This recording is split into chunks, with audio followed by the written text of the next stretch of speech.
Hi guys, бүгдээр энэ өдрийн мэндийг хүргэе. Яг одоо таны IPTV-ийн төлбөр гарсан байна уу? Хэрвээ гарсан бол та бүхэнд хэрхэн гэрээсээ гаралгүйгээр маш богино хугацаанд монгол чатаар IPTV-ийн төлбөрийг төлөх зааварчилгааг өгч байна. Та бүхэн дэлгэцэн дээр гарах скрин дээр анхаарал хандуулахыг хүсэж байна. За мэдээж та бүхэн монгол чат аппликейшн руугаа нэвтэрсэн байх шаардлагатай. За төрөвч хэсгийн дээд Google хэсэг рүү ороод та төлбөр төлөх гэсэн товчийг дарна. За түүний дараагаар таны интернет ТV гэсэн хэсгээр өөрийнхөө ашигладаг IPTV-ийн сонголтыг хийнэ. За би яг одоо Innovation-ийн төлбөр төлөх чинь та мэдээж гэрээнийхэн дугаарыг хамгийн эхэлж оруулсан байх шаардлагатай. За би гэрээнийхэн дугаарыг яг одоо оруулж байна.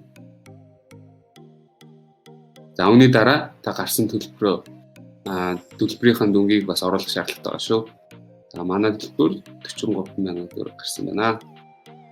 За мэдээж та картаа сонгох боломжтой. За би монгол чатаас төлнө. Илгээх гэдэг төвчлөртэй дараад миний Face ID-г уншаад төлбөр төлчихөж байгаа. Ийм л амархан байна. Мэдээж та төлбөрөө төлөхийн тулд банкны картаа холбосон байх шаардлагатай. Банкны картыг хэрхэн холбох талаарх мэдээлэл зааварчилгааг энэхүү бичлэгийн доорх комент хэсгээр байрлуулсан байгаа. Та бүхэн энэхүү бичлэгнээс өөрийнхөө банкны картыг хэрхэн холбох талаарх мэдээллийг аваарай.